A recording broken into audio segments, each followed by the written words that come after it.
Hi, it's Jane, and I'm coming to you with a full confession here.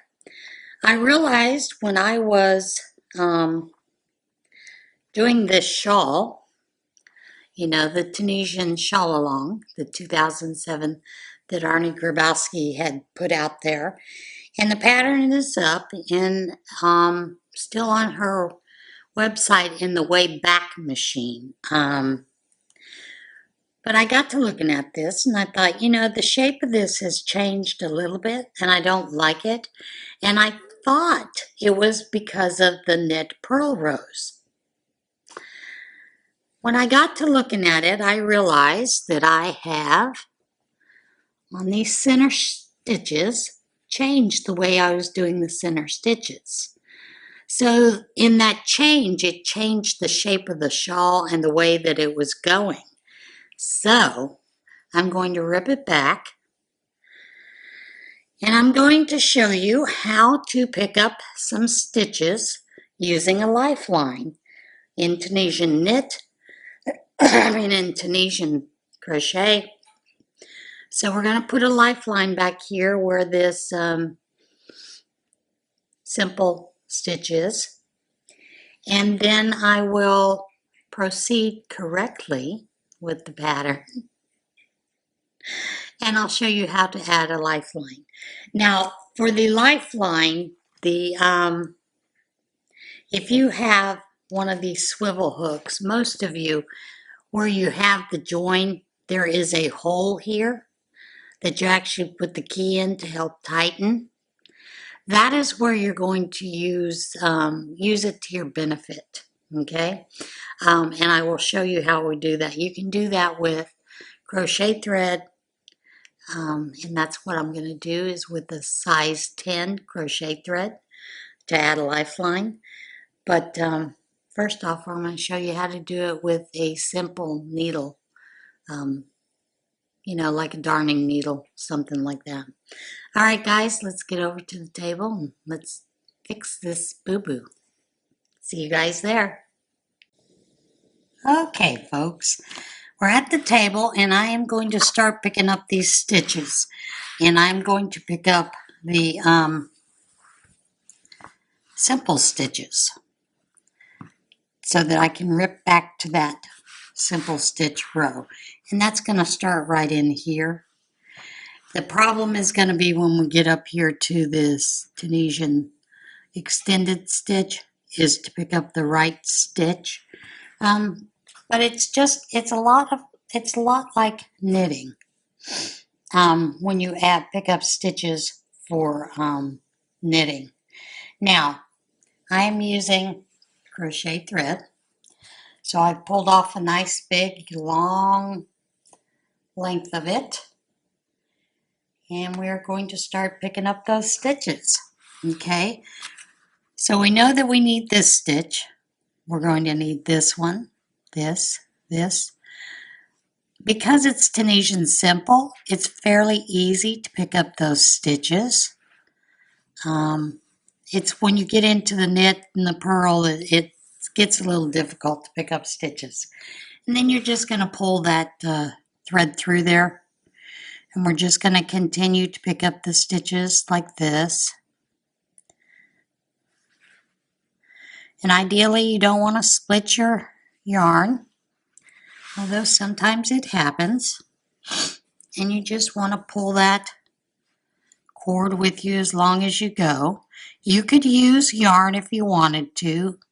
I just thought because I had this sitting right there, it would be easier to use it. Okay, now we're coming up to the center stitch here. We want to look real carefully. We do see that stitch there. That is our full stitch. That is our yarn over. And then this is our extended stitch. And then we'll once again start picking up on the other side, which that's the yarn over. That is the full stitch. And we'll just continue to pick those up as we go. I think you can see where if you were doing a If you were picking up the stitches in the knit, it would be easy because you can see there is your knit, just like your Tunisian simple stitch. You know, it's going to be easier to pick up as you go. Pearls are difficult to pick up because you really have to look at the stitch. Here is the pearl. When we would do the pearl, we would just pick up one leg, and normally that would be this leg here.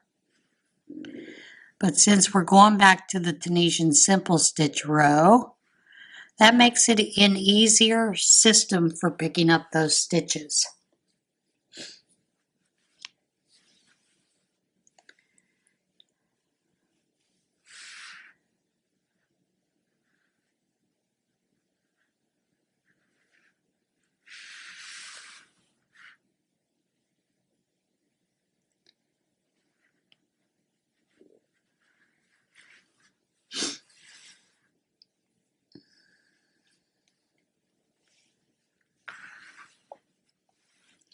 Coming up to these last stitches here.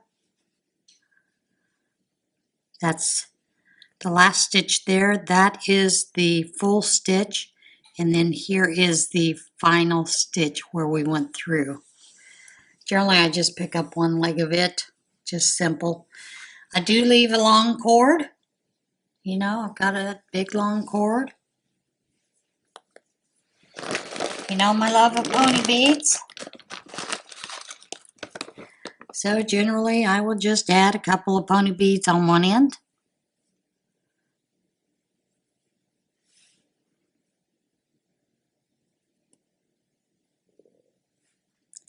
Tie a couple of knots so they don't come undone. Usually I do 3.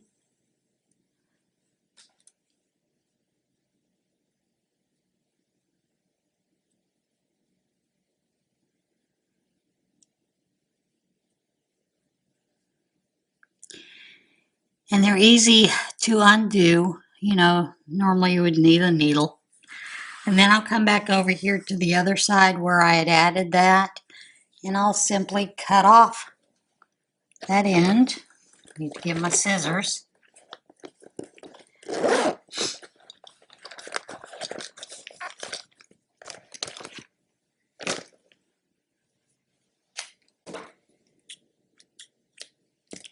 Cut off that end.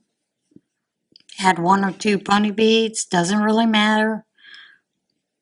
And then tie off on the end a couple times because I don't want that coming undone.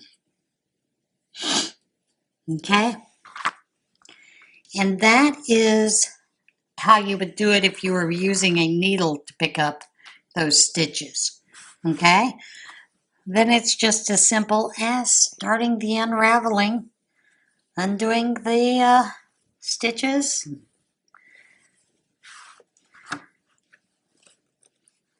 And what I had realized I was doing is when I got to this center stitch, I was actually doing, instead of an extended stitch, I was changing that stitch all the way up. I was doing the extended stitch and then pulling through the yarn over. And that's what caused a lot of those issues. So I'm going to go off camera and I am going to rip this out, and then we will get back to getting it back in order, and I will show you again how to add a lifeline to your hook, and yeah, we'll go from there. Now that I have it pulled back to where my lifeline is, I'm actually going to pick those stitches up because I do want to finish those stitches. And it's just as simple picking up the stitches with your hook, just like that, all the way across. And then I will do the return pass on this, and then we will start with section 2. Now that I've picked up my stitches here, I'm actually going to remove my lifeline, and I simply cut off those beads on one end here, and then this end here,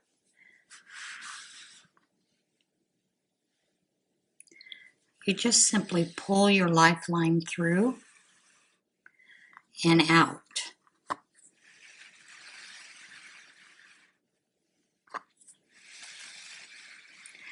And then I'm going to use this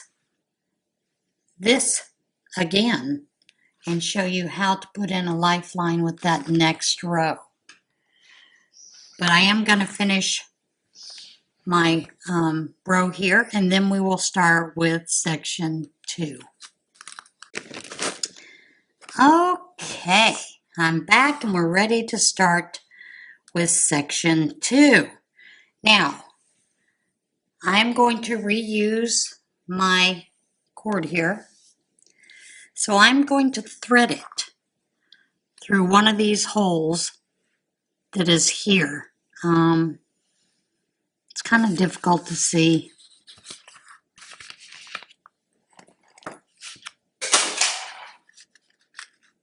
That was good. Knock that right out of there, Jane. But you have 2 holes, and you use either one to tighten here. But I'm actually just going to take my cord and run it through there, through one of those holes. And sometimes it can be a little difficult to get it through there. If you need to, you can actually use a sewing needle to get it through there.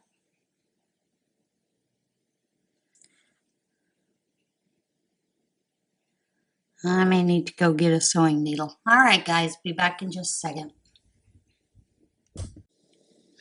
Okay, now we're ready to add our lifeline. And the lifeline, if you have a needle threader, you can actually run your needle threader through that hole there to place your cord. I do not, so what I have done is simply taken a piece of thread, doubled it up, and run it through. Hope you can see that, so that I have a loop here. Now what I'm going to do is I'm going to run my size 10 thread through there, create a nice little loop, and then I am going to go into that hole, take my needle through the hole, and pull my cord through. And I am going to leave a nice long tail, and then I'll just simply take that out of that thread that I had there. And then we're ready to start section 2. All right, section 2 starts the row. It's a row A and row B. Row A is a Tunisian purl row. Row B is Tunisian knit. And then you will repeat those rows A, then B, for a total of 8 rows, or however many you choose to do. So, it starts with the Tunisian simple stitch, then a full stitch, and then we begin our purling. So we're going to purl all the way up to the tip.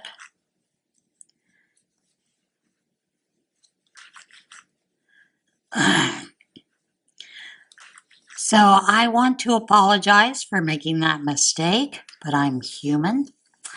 And remember, I am not an expert, I just play one on YouTube.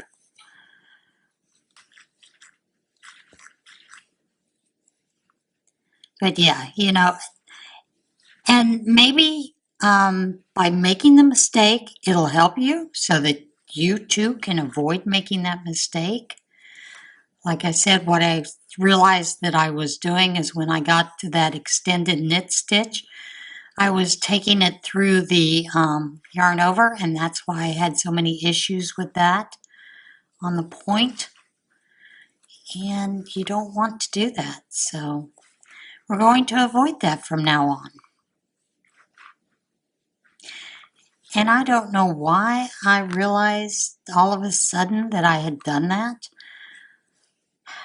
You know, maybe it was I just sat, looked at it, and realized that that extended stitch was bowing over too far.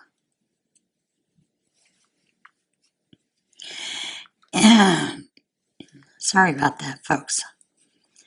First thing in the morning, allergies. That nasal drainage is a pain. But anyway, it was a good experience to show you how to put in a lifeline.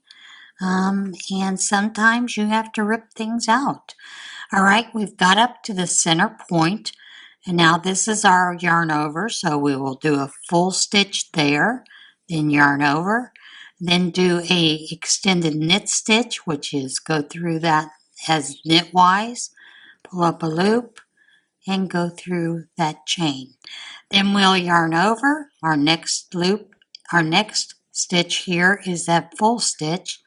So we'll do that, and then we will start purling on the other side.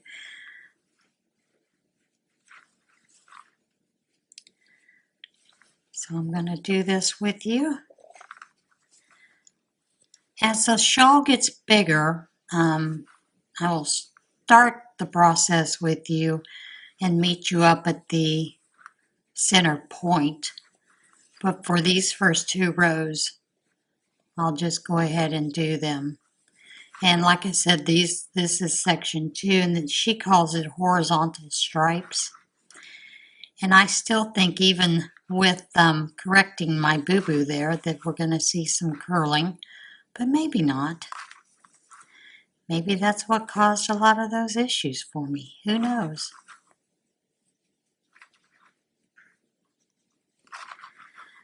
It's anybody's guess, right?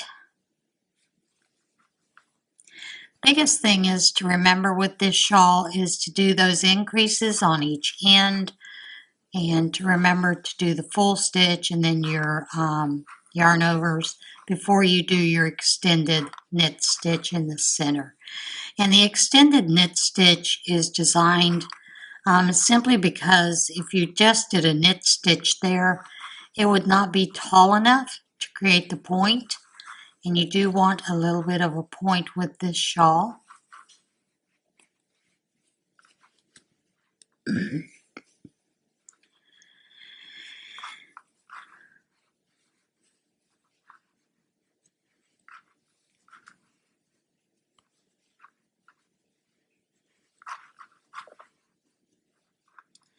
We've gotten to this last, oops, I don't know why I did a purl stitch, a simple stitch. And then we will do a full stitch here. And then pick up the last 2 like normal. Chain 1, and your return pass is chain 1, yarn over, pull through 2 all the way back to the beginning. And I'm going to do that with you.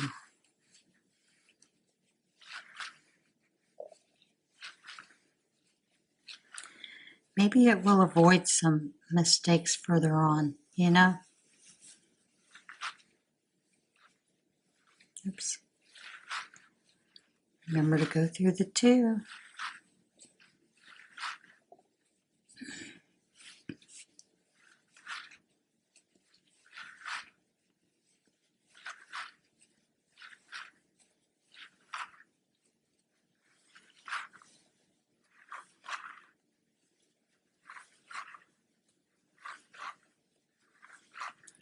And you're hearing that cord hit against the board that I use to film tutorials. I'm going to call those tutorials loosely.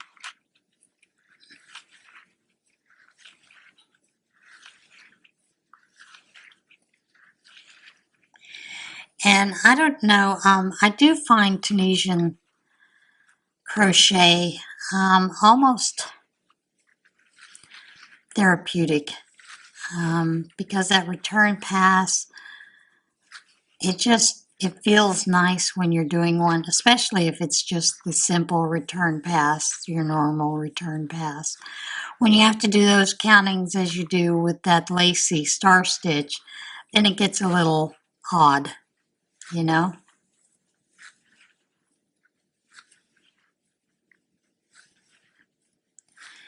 And I didn't take my cord all the way through the stitches for a lifeline, which I should have shown you how to do that. All right, let me get some more yarn here.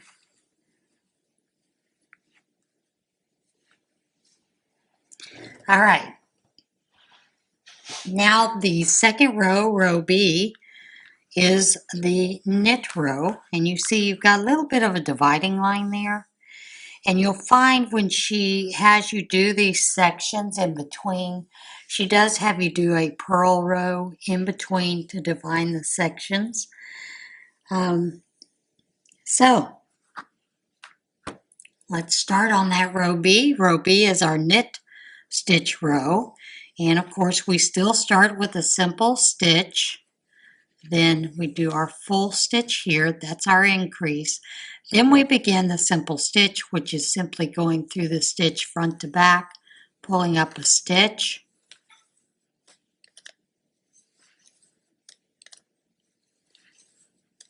all the way down to the tip.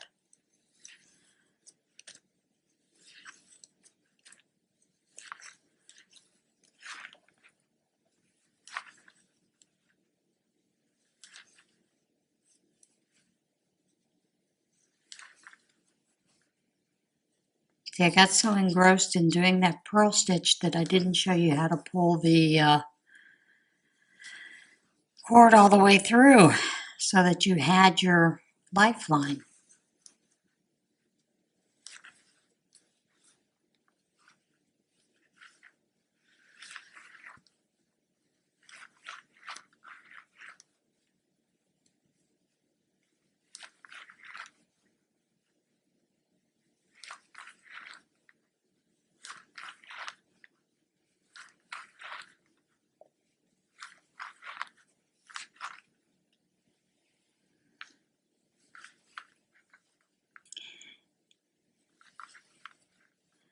And we are up to that point here. Here is our our yarn over from the previous row.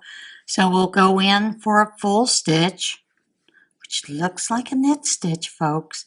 Then we'll yarn over and do the extended knit stitch, which is yarn over, pull up a loop, then yarn over and go through one loop. Yarn over again and then do our full stitch there. And then we will start our knit stitch all the way down the other side.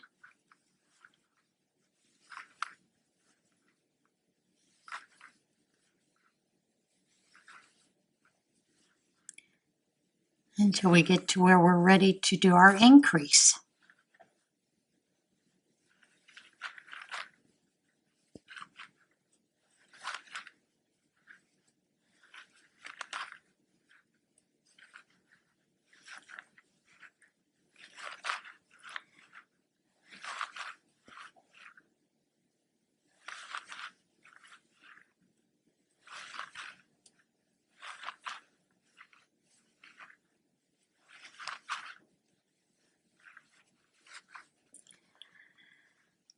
Okay.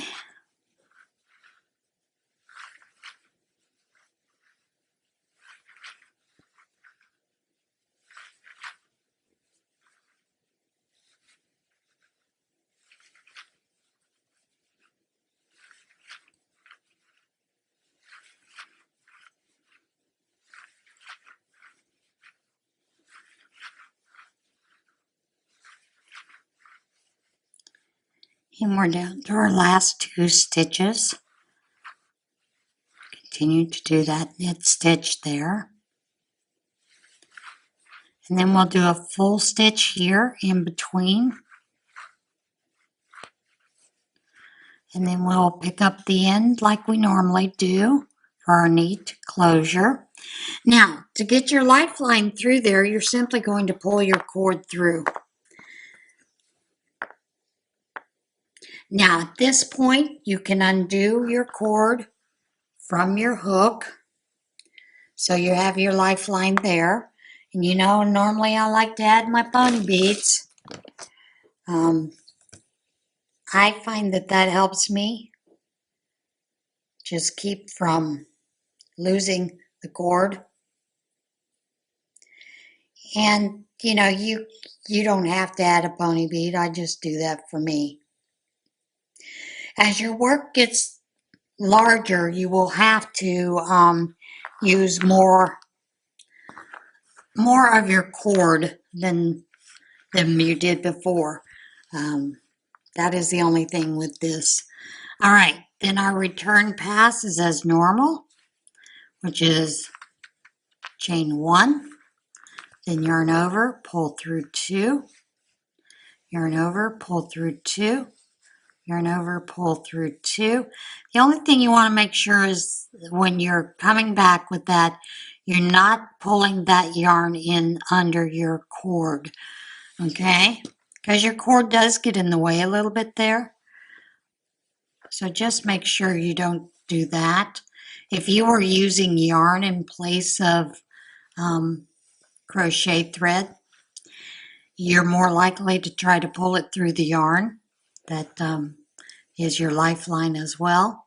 And you really want to avoid that because that makes a tangle. When it comes time to pull it out, it is possible, but sometimes you've got to work where you've pulled that under in that stitch and finagle it a little bit, okay? And that is that is what you're going to do for these 2 rows. Is you're simply going to do 1 row of purl stitch, 1 row of knit stitch. You just want to remember to do those increases on the ends as well as the beginning, and then in your centers. Like I said, you always want to keep in mind that even though it looks like you are doing a, I'm telling you that you're doing a full stitch, it looks like you are doing a knit stitch in that full stitch, which is really kind of what a full stitch is, except it goes in between the bars normally instead of through a stitch. But, that's just the way this one works. Because you are doing your full stitch in the yarn over and not into the bar. And let me get to the end here and I'll try to show you a little bit what I'm talking about there.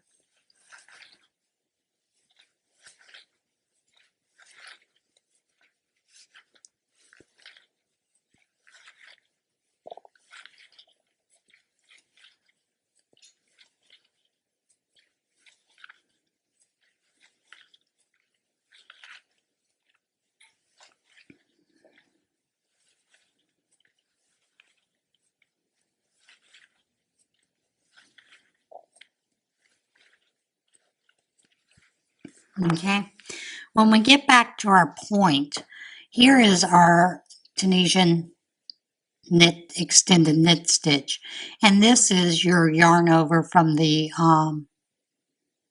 previous row, and you're doing your full stitch in the yarn over.